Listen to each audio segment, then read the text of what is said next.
Praise the lord. దేవునికి మహిమ కలుగునుగాక. అందరూ బాగున్నారా? ఈ దినం దేవుని వాగ్దానం, హాని చేయదు, ఏదియు మీకు ఎంత మాత్రమును హాని చేయదు. లూకా సువార్త 10వ అధ్యాయం 19వ వచనం. అవును, నీకు హాని కలగకుండా ప్రభువు మన పరిస్థితులన్నీ మార్చేశాడు.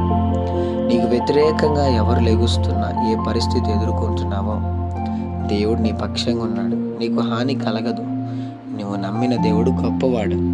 హాని కలగకుండా ఈరోజు నీ జీవితంలో ఒక అద్భుతమైన గొప్ప కార్యం నా ప్రభువు చేయునుగాక. ప్రేమగల తండ్రి, నీకు వందనాలు. వారు వెళ్తున్న ప్రయాణంలో, మార్గముల్లో, పనుల్లో, ప్రయత్నముల్లో, వారి ఉద్యోగాల్లో, వారి చదువుల్లో, వారి వ్యాపారాల్లో వారికి కావాల్సిన ప్రతి సహాయాన్ని మీరు పంపమని, వారిని వారి కుటుంబాన్ని దీవించమని యేసు నామములో అడుగుతున్నాం తండ్రి. ఆమేన్.